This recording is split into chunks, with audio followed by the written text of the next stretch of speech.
Hello everyone. आज के session में हम 200 क्वेश्चंस के सीरीज के पार्ट 3 को डिस्कस करेंगे। तो हम स्टार्ट कर लेते हैं हम आज के सेशन को।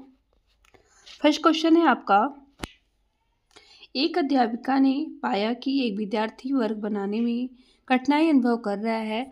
उससे अनुमान लगाया कि वह हीरे का चित्र बनाने में कठिनाई अनुभव करेगा। उसने निम्नलिखित में से किस सिद्धांत पर आधारित होकर यह अनुभव लगाया गया? विकास एक व्यवस्थित क्रम में होने की प्रवृत्ति से संबंध है। विकास एक प्रक्रिया एक उत्परिवर्तित प्रक्रिया है, या विकास निरंतर ही होता रहता है, या अलग अलग लोगों के लिए विकास की प्रक्रिया भी अलग अलग होती है। राइट आंसर क्या होगा आपका? ऑप्शन ए, विकास एक व्यवस्थित क्रम में होने की प्रवृत्ति से संबंध है।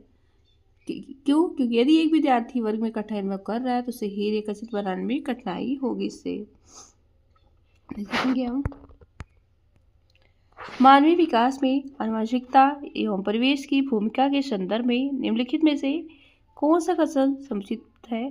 परिवेश की भूमिका लगभग स्थिर सी रहती है, जबकि आनुवंशिकता का प्रभाव परिवर्तित हो सकता है। व्यवहारवाद के सिद्धांत प्रायः मानवीय विकास में प्रकृति के भूमिका पर आधारित है। यह विकास के विभिन्न क्षेत्रों में आनुवंशिक एवं परिवेश का ही सापेक्षिक प्रभाव परिवर्तनशील है। यह भारत सरकार की विविधता व क्षतिपूर्ति संबंधी नीति मानवीय विकास में प्रकृति की भूमिका पर आधारित है। राइट आंसर क्या होगा आपका? ऑप्शन सी, विकास के विभिन्न क्षेत्रों में आनुवंशिक एवं परिवेश का सापेक्षिक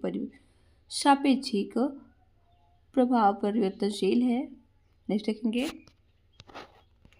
समाजीकरण के संदर्भ में विद्यार्थियों के पास प्रायः एक प्रश्न पाठचर्या विद्यमान रहती है, जिसमें निहित है बलात्मक अधिगम, चिंतन एवं समकक्षी साथी एवं अध्यापक की अनुकृति द्वारा विशेष रूप से अपनाया जाने वाला व्यवहार, यहाँ अंत्यक्रिया व सामग्री द्वारा विद्यालयों में प्रस्तुत किए जाने वाले सामाजिक भूमिकाओं से संबंध औपचारिकता संकेत, परिवारों के माध्यम से शिक्षार्थियों का समझौतापूर्ण या मूल्यों और आवृत्तियों का शिक्षण एवं आकलन। राइट आंसर क्या होगा आपका? ऑप्शन बी, अंत्यक्रिया और सामग्री द्वारा विद्यार्थियों में प्रस्तुत किए जाने वाले सामाजिक भूमिकाओं से संबंध अनौपचारिक संकेत। बच्चों की अंतःक्रिया सामग्री द्वारा विद्यालय में प्रस्तुत किए जाने वाले जो सामाजिक भूमिकाओं से संबंधित संकेत होते हैं, इन माध्यमों से बच्चों का सामाजिकरण होता रहता है।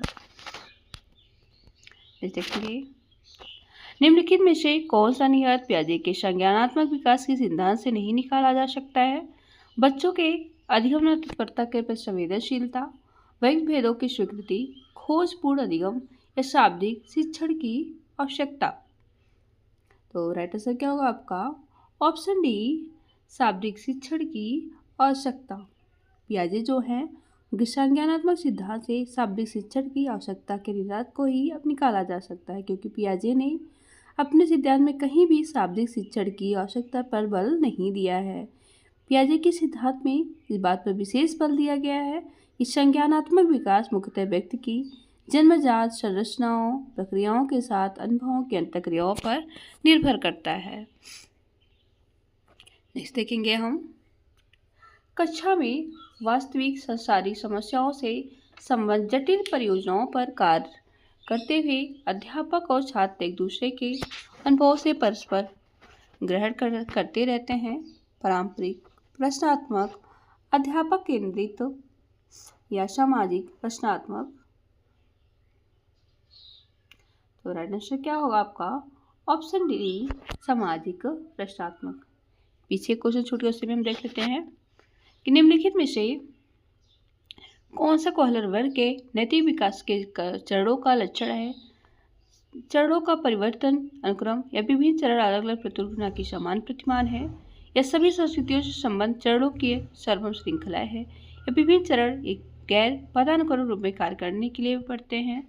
राइट आंसर क्या होगा आपका? ऑप्शन सी, कोहलर वर्ग के अनुसार जो नैतिक विकास सार्वभौमिक होता है, क्योंकि सामाजिक प्राणी बनने के लिए मानव व्यवहार संहिता को याद करना ही पड़ता है।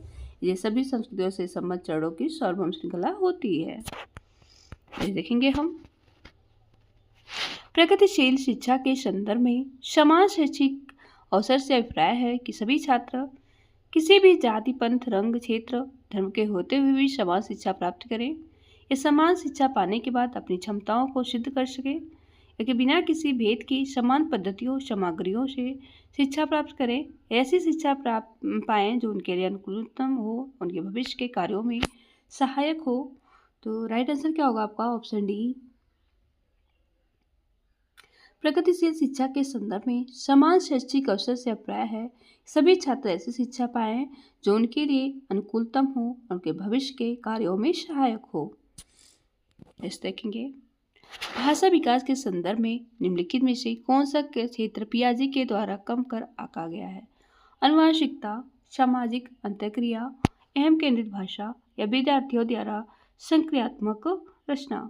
राइट आंसर क्या होगा आपका? ऑप्शन बी, सामाजिक अंतःक्रिया।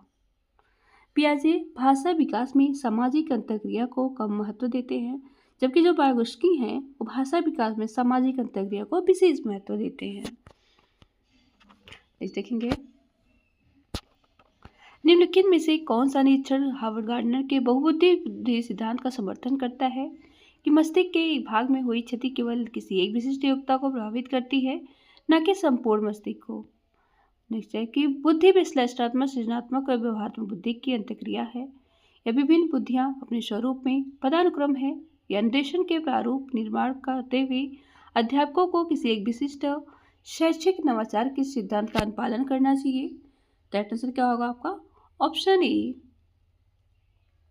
गार्डनर के अनुसार प्रत्येक व्यक्ति में 7 तरह की बुद्धि होती है। वे सभी 7 प्रकार की बुद्धि यदि परस्पर अंतःक्रिया करती हैं फिर भी वो मुख्य तय स्वतंत्र रूप से कार्य करती हैं, इसलिए मस्तिष्क के एक भाग में हुई क्षति केवल एक ही विशिष्ट योग्यता प्रभावित करती है, न कि संपूर्ण को। इस देखेंगे योग्यता व योग्यता समूहीकरण की परिप्रेक्ष्य के में निम्नलिखित में से कौन सा कथन सत्य है? विद्यार्थी सम समूहों से बेहतर सीखते हैं, यह बात और प्रभावी शिक्षण से कथा को समरूपी होना चाहिए, या छात्र सहिष्णु होते हैं, वेदों को स्वीकार नहीं करते, या विभिन्न योग्यताओं वाले समूहों को ग्रहण करने के लिए अध्यापकों को बहुस्तरीय शिक्षा को अपनाना चाहिए। राइट आंसर क्या होगा आपका? Option D. योग्यता और योग्यता समूहीकरण के परिचय में विभिन्न योग्यता वाले समूहों को ग्रहण करने के लिए अध्यापकों को बहुस्तरीय शिक्षण को अपनाना चाहिए। इस देखेंगे निम्नलिखित में से कौन सा कथन सत्य है? रचनात्मक आकलन कभी कभी संकलात्मक हो सकता है, या संकलात्मक आकलन से अभिप्राय है कि आकलन अधिगम का एक निरंतर और अभिन्न अंग है, या रचनात्मक आकलन का मुख्य उद्देश्य है विद्यार्थियों की उपलब्धि का श्रेणीकरण। रचनात्मक आकलन समय समय पर शिक्षार्थियों के विकास का सार प्रस्तुत करता है। राइट आंसर क्या होगा आपका? Option A. रचनात्मक आकलन विद्यार्थियों के अधिगम के सीमा की निर्धारित वर्ष में सुधार के लिए आवश्यक है, किंतु कभी कभी यह रचनात्मक के साथ साथ संकलात्मक भी हो जाता है, उससे आकलन का मुख्य उद्देश्य प्राप्त नहीं होता है।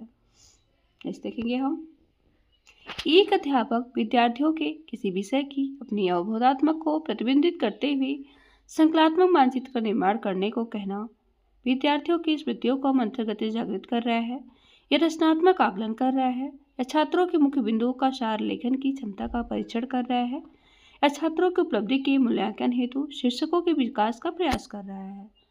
तो राइट आंसर क्या होगा आपका? Option B.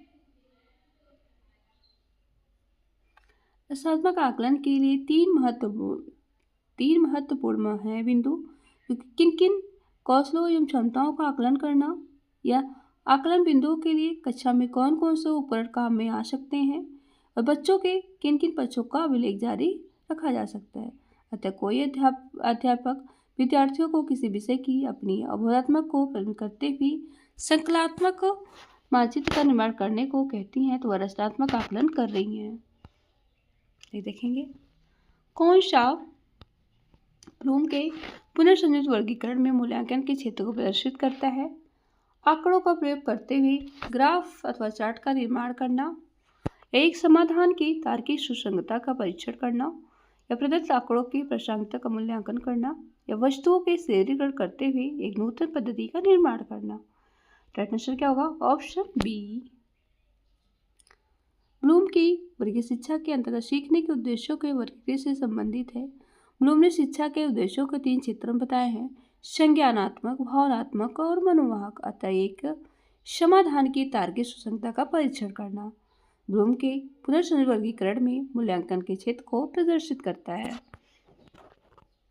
देखेंगे हम वंचित शिक्षार्थियों के साथ व्यवहार करने के संदर्भ में अध्यापक को निम्नलिखित मूल्यों में से किसमें विश्वास व्यक्त करना चाहिए? छात्रों की सफलता हेतु व्यक्तिगत उत्तरदायित्व, समुचित व्यवहार की उच्च अपेक्षाएं, विद्यार्थियों से किसी प्रकार की मांग न होना, विद्यार्थियों द्वारा स्वीकृति हेतु अभद्र क्रोध का प्रयोग करना। तो आंसर क्या होगा? Option A.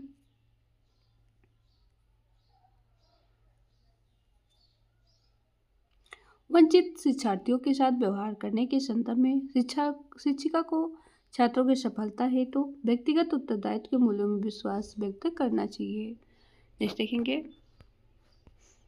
एक समावेशी कक्षा वह है जहां जब तक आकलन की पुनरावृत्ति होती रहती है तब तक प्रत्येक अधिगमकर्ता न्यूनतम श्रेणी प्राप्त ना कर ले।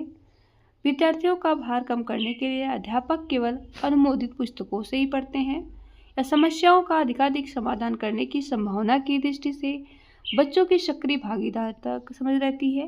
यह अध्यापक प्रत्येक अधिगमकर्ता के लिए विविधतापूर्ण सार्थक अधिगमता अनुभव हेतु परिवेश का निर्माण करते हैं।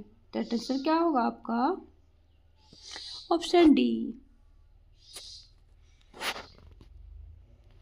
एक समावेशी कक्षा वह है जहां अध्यापक प्रत्येक अधिगमकर्ता के लिए विविधपूर्ण सार्थक अधिगमनात्मक अनुभव हेतु परिवेश का निर्माण करते हैं।